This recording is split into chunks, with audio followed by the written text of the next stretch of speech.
when we have three options, we can't make a table to figure out our sample space like we did in the previous example. This won't work. This is only for two options, two dice. Let's say we were talking about a family with three children. That's three different options that are getting combined together because there's three kids. And I want to say, like if I have three children, what's the probability, this is our question, what's the probability that I will have at least three girls? Okay. So what we can do to figure that out is we can construct a sample space using a tree diagram. The way we're going to do that is, for my first child, I could have, first time I have a baby, it could be a boy or it could be a girl, correct? If my first baby's a boy, then when I have my second baby, that second baby could be a boy or it could be a girl, right? Now, for my third child, if I had a boy first and a boy second, then my third child could be either a boy or a girl. Those are the only two options, boy or girl each time. If my first child is a boy and my second child is a girl, then my third child could be a boy or a girl.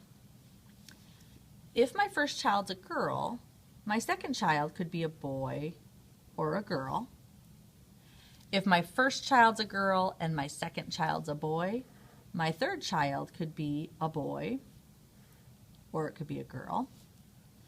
If my first child's a girl and my second child's a girl, my third child could be a boy or it could be a girl. So what I've done is I've kind of mapped out the different options for what my child could be. This happens to be my route personally in my life. I had a girl first, and then I had another girl, and then I had a boy.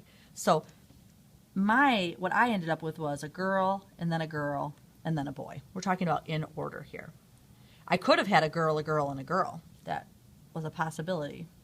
Okay. You could have a girl, a boy, and then a girl. So what I'm doing here is I'm putting the order down for each. I'm following the lines, and that is creating my sample space. I could have had a girl, a boy, and then a boy. I could have had a boy and then a girl and then another girl. That would be boy, girl, girl. I might have had boy, then girl, then boy. I might have had a boy and then a girl.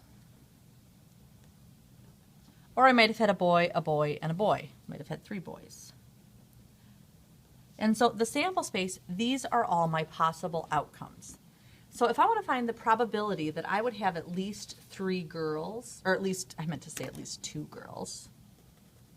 Sorry. The probability that I would have at least two girls is I would make my fraction, the total number of outcomes would go on the bottom. So there are 1, 2, 3, 4, 5, 6, 7, 8 possible outcomes. And then I count up all of the situations where there are at least two girls. So right here, two girls, there's one. Right here, two girls, there's two. Here I have two girls.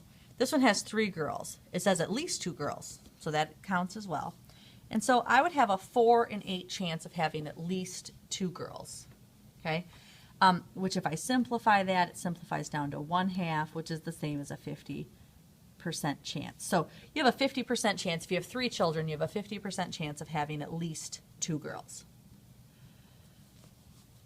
So I want you to try this. I want you to use this same sample space and find the probability that a woman would have exactly two boys. They're going to have three children, but two of them are going to be boys. So go ahead and pause the video and figure out the probability of that, and then restart the video to check your work. Okay, so if we look here, exactly two boys. I can't include that one because that's three boys. This one has two boys in it. This one has two boys in it. This one has two boys in it. And that's it. So total number of outcomes is 8. There were 3 outcomes where we had exactly two boys. So it's a 3 in 8 chance of, if you have 3 children, that you will have exactly two boys in that grouping. And then to change it to a percentage, top divided by bottom times 100, which is a 37.5% probability that if you have 3 children, you will have exactly 2 boys.